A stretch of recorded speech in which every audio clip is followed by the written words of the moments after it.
Hi, how's it going today? It's Thomas Steed here. Just wanted to do another quick video for you guys. We're at that 2 month mark on the new Franks.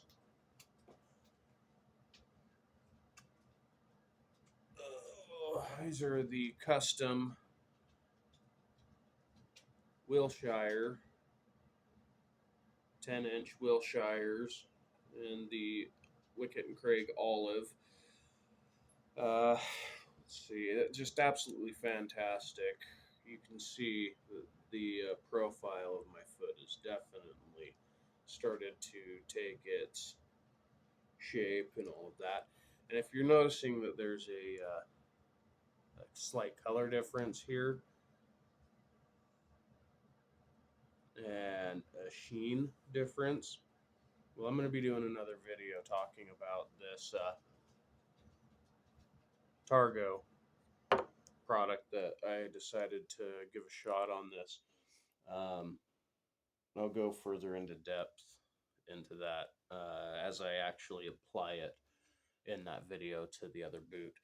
But for right now, we're gonna look at the boots and kind of we can talk about why I decided to actually buy that and put that on these. So I'd been using the Obanovs, was what I used on the first two conditionings on these, and it did a good job. Unfortunately, I'm in one of those regions that we get a lot of snow and they like to throw salt everywhere. And when you walk around on that there salt, it gets into the boots and then you get these nasty white salt stains. Just about the only way I've figured out to get that out is with vinegar. So that can be a little bit tough on the boot itself. Um, Sometimes it can affect coloring and the way that it dries. You got to do it a couple of times before all the salt gets out. Um, this last time with I don't remember which boot. I think it was this one that I actually did because it was the worst of the two. I'd actually gotten. I must have stepped in like a clunker that had gotten snowed over because I had like some gnarly like oil, a nasty oil spot up on there, and I even took some rubbing alcohol to it to actually draw some of that oil out. Which I trust me, I know some of you guys are probably like, ugh, and trust me, I was too. Putting a little bit of rubbing alcohol in there. I diluted it down between that, the vinegar, and the uh, saddle soap in the water. I I didn't go straight rubbing alcohol on it, but after about 3 times cleaning it and letting it dry and working that oil out, it was a little dry, and you can see after putting the Obanovs back on, where that color is. So I mean the green came back, but it's nowhere near as dark as you know the rest of the boot, and you can see the areas where that salt kind of did that. So, any event, afterwards,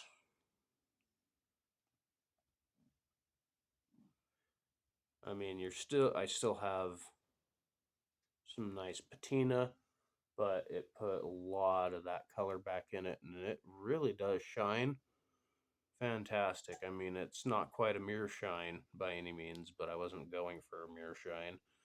Um, that takes a lot of coats and a lot of time, and I don't have coats and time. I got enough time for, I don't know, putting on 2 coats enough to make sure that there's enough color in there that my boots don't look like splitooey.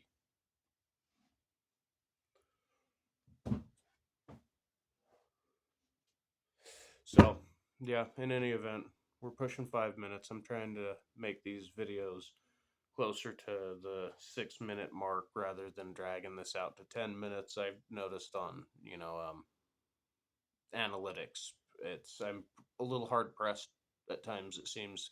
Most people want to cut out around 2, 3 minutes. Hey, I don't blame you. Not everybody wants to watch 10 minutes of a guy like me rambling here.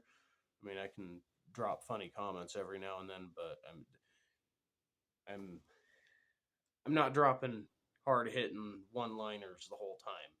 I understand. So, um, in any event, yeah, this is the boot. Uh, it's the medallion toe cap. With this one, it is the olive Wicket and Craig. I'm not sure if these are lined, but uh, the inside of the kilty on it is much more of a rough out material than the actual inside liner. So I think that this might be one of those boots that material is just rough enough that they just automatically line inside. I don't know. Don't quote me on it. Not positive. I know it was pricey, so it wouldn't surprise me if that was the case. That you have to pay for the liner just because they don't want it to be uncomfortable for you. Um, but in any event, I absolutely love the boot. I wouldn't change a dang thing about this boot at all. It's got the dogger heel. It's got the mini lug sole. I'd say possibly whenever I get this redone, I might request a half sole. Do the open leather right here. Maybe I don't know. Just really depends. I'm probably gonna request that whenever I end up doing a monkey boot for sure. I really like the looks of that on a monkey boot, but yeah. Aside from that, they both have the knife pocket on them. Right now, I'm rocking this little utility knife, and both. There's a little 2-pack from Cobalt, little multi. It's got the elite utility knife, and then it's two little socket sizes. But who really uses any of those?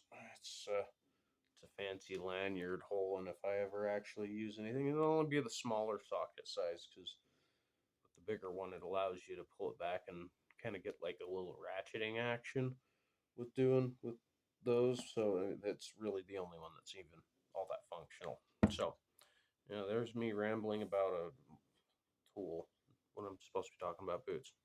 Dang it! See this? We're at 8 minutes already. Uh, thank you for your time. I'm gonna wrap it up. Y'all have a good one.